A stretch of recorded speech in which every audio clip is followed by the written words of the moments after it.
মুছলমানক টাৰ্গেট কৰি মুছলমান এই জনগোষ্ঠীৰ লোকসকলে কেৱল ধৰ্ষণ কৰি আছে বুলি কৈছে। হিন্দুবিলাক কি ধৰ্ষণ কৰিবলৈ অনুমতি দিছে নেকি আপুনি? 24টা ধৰ্ষণৰ কাণ্ড সংঘটিত হৈছে। সেই 24টা 12টা কাণ্ডই হৈছে হিন্দুৱে কৰা, সমান সমান। গোটেই কম্পিটিশ্যন হৈছে নেকি এইটো? সেই কম্পিটিশ্যনৰ ক্ষেত্ৰত দেখোন হিমন্ত বিশ্ব শৰ্মাই কেৱল মুছলমানক টাৰ্গেট কৰি মুছলমান এই জনগোষ্ঠীৰ লোকসকলে কেৱল ধৰ্ষণ কৰি আছে বুলি কৈছে। হিন্দুবিলাক কি ধৰ্ষণ কৰিবলৈ অনুমতি দিছে নেকি আপুনি? সেই কথা নক'ব ডাঙৰীয়া। ধৰ্ষণকাৰীয়ে ইয়াত কোনো হিন্দু মুছলমানৰ কথা নাহে। সেইকাৰণে আমি কৈ আছো যে প্ৰতিগৰাকী ধৰ্ষণকাৰীৰ বিৰুদ্ধে আৰক্ষীয়ে কঠোৰৰ পৰা কঠোৰ শাস্তি বিহিব লাগে। আৰক্ষীয়ে উপযুক্ত চাৰ্জশ্বিট দাখিল কৰিব পাৰে যাতে কোৰ্টত সেই অপৰাধীবিলাক, এই পাখণ্ডবিলাক যাতে বাচিব নোৱাৰে তাৰ ব্যৱস্থা কৰিব লাগে। এতিয়া সেই মানুহজনে কেৱল কিয় মুছলমানক কৈ আছে? মুছলমানক কেৱল যদি কৈ আছে তেনেহ'লে হিন্দুবিলাকৰ বিৰুদ্ধে আজি আমাৰ জাতীয় জনগোষ্ঠীয় সংগঠনে পাহৰি গৈছে মাত মাতিবৰ কাৰণে। আমি দেখা নাইতো আজিৰ দিনটোত হিন্দুৰ বিৰুদ্ধে সৰভোৱা আমি দেখা নাই। আজি মুছলমানৰ আমি ধিঙৰ কাণ্ডটোৰ কথা কৈছো। ধিঙত যি পাখণ্ড 3জন আছিলে 3জনক কঠোৰৰ পৰা কঠোৰ শাস্তি দিব লাগে, সেই কথা আমি কৈ আছো। তাৰ সমান্তৰালভাৱে আজি আপোনাৰ যোৰহাটৰ ধৰ্ষণ কাণ্ড, গুৱাহাটীৰ ধৰ্ষণ কাণ্ড, আজি তিনিচুকীয়া ধৰ্ষণ কাণ্ড, তেওঁলোকৰ উপযুক্ত শাস্তি নহ'ব নেকি? নে হিন্দু হোৱাৰ কাৰণে তেওঁলোক বাচিব? সেই কথা নহ'ব, সেই কথা কেতিয়াও নহ'ব। এতিয়া হিমন্ত বিশ্ব শৰ্মাই হিৰো দেখুৱাবলৈ আহিছে। তেওঁ হিৰো নেকি? তেওঁৰ নিজৰ গৃহ বিভাগ চম্ভালিব নোৱাৰে এগৰাকী মুখ্যমন্ত্ৰী, এগৰাকী গৃহমন্ত্ৰী। তেখেতে এতিয়া ডাঙৰ ডাঙৰ কথা কৈ আছে যে ফাল্টু মানুহৰ নিচিনাকে। তেওঁৰ কথা কোৱাৰ নৈতিক অধিকাৰ নাই এই মুহূৰ্তত। সেই কথা আমি কৈ দিছো। তেওঁৰ ল এণ্ড অৰ্ডাৰ চিটুৱেশ্যন কোনো টেকল কৰিব পৰা নাই। আজিৰ দিনটোত অসমত আচলতে পুলিচ প্ৰশাসন বা আইন শৃংখলা আছেনে নাই? আচলতে এই মুহূৰ্তত পুলিচো নাই, অসম চৰকাৰো নাই, গৃহমন্ত্ৰীও নাই। ইয়াত অৰাজক এটা পৰিস্থিতি, যাৰ যি ইচ্ছা তাকেই কৰি আছে। গতিকে এই মুহূৰ্তত হিমন্ত বিশ্ব শৰ্মাৰ মুখখন বন্ধ কৰিব লাগে, সেই কথা কৈ আছো। তেওঁ ধৰ্ষণৰ ক্ষেত্ৰত কেৱল এটা জনগোষ্ঠীক দেখা পাইছে। মই কিন্তু মুছলমানৰ এজেণ্ট নহয়, সেই কথাটো কৈছো যে মই কৈ আছো যে হিন্দু ধৰ্ষণকাৰীৰ বিৰুদ্ধেও আমি সমান্তৰালভাৱে আচলতে সৰব হ'ব লাগে বুলি কৈছো। ধৰ্ষণকাৰীৰ ক্ষেত্ৰত আমি ধৰ্মক লৈ ৰাজনীতি কৰিলে নহয়, সেই কথা কৈ আছো মই। গতিকে এটা কথা স্পষ্ট যে বৰ্তমান সময়ত আমি দেখিছো যে আমাৰ জাতীয় জনগোষ্ঠীয় সংগঠন আমি নিজেও যেতিয়া ধিঙৰ কাণ্ডটোক লৈ সৰব হৈ আছো, সেই মুহূৰ্তত হিমন্ত বিশ্ব শৰ্মাই এডভান্টেজ লৈছে।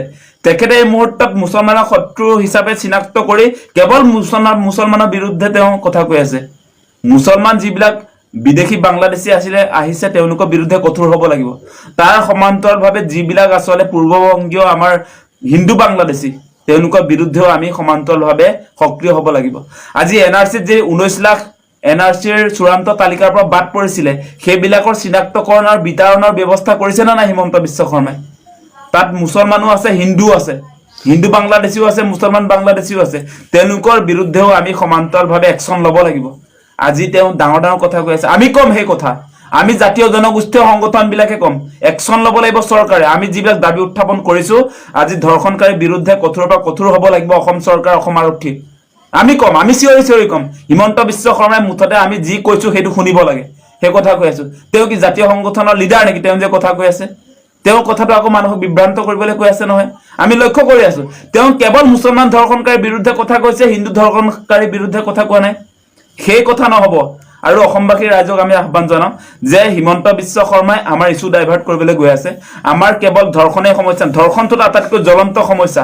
ধৰ্ষণকাৰীৰ বিৰুদ্ধে কঠোৰ হ'ব লাগিব, সেই কথা কৈছো। তাৰ সমান্তৰালভাৱে এতিয়া হিমন্ত বিশ্ব শৰ্মাই মূল ইছ্যুৰ পৰাটো ডাইভাৰ্ট কৰি দিলে আমাৰ মানুহবিলাকক। আমাৰ মূল ইছ্যু কি আছিলে? যে স্মাৰ্ট মিটাৰে যি ধৰণে ডকাইতি কৰিছিলে সেই কথাও আছে। সেই কথা আমি পাহৰি গ'লে নহ'ব কিন্তু। তাৰ সমান্তৰালভাৱে আপোনালোকে দেখিছে যি ধৰণে আচলতে মূল্য বৃদ্ধি হৈছে, তাৰ বিৰুদ্ধেও আমি চৰকাৰৰ বিৰুদ্ধে সৰব হ'ব লাগিব। আজিৰ সময়ত আপোনালোকে নিশ্চয় দেখিছে প্ৰতিটো সামগ্ৰীৰ ক্ষেত্ৰত কেনেকৈ আচলতে দাম বৃদ্ধি হৈছে।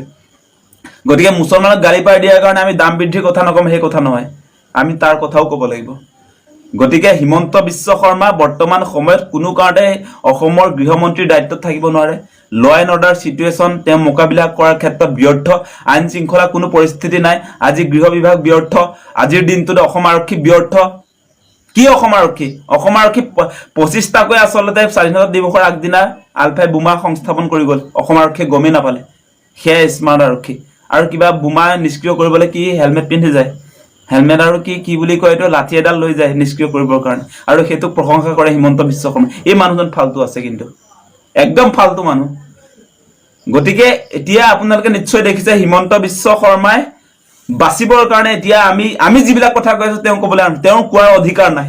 হিমন্ত বিশ্ব শৰ্মাৰ কোনো বিষয়ক লৈ কথা কোৱাৰ অধিকাৰ নাই তেওঁ মুঠতে আমি যিবিলাক কথা কৈছে সেইবিলাক কাম কৰি যাওক তেওঁ ইয়াত বাহবা লবলৈ আহিছে কথা কৈ বাহবা ললে নহব আমি কৈছো যে মুছলমান যিবিলাক বাংলাদেশী অসমত আছে তেওঁলোক বিতৰণৰ ব্যৱস্থা কৰক আমি কৈছো যিবিলাক হিন্দু বাংলাদেশী অসমত আহিছে গোটেইবিলাকক বিতৰণৰ ব্যৱস্থা কৰক তাৰ কাৰণে আমি এনআৰসি কৰিছিলো এনআৰসি 2000 কোটি টকা আমি এনে খৰচ কৰা নাই সেই কথা কৈ থলো গতিকে আপোনাৰ কথা কোৱা বন্ধ আজিৰ তাৰিখৰ পৰা আৰু আমি যিবিলাক কথা কৈ আছো সেই আমাৰ কথাবিলাক শুনি ব্যৱস্থা গ্ৰহণ কৰক সেই কথা হকিয়াই থলো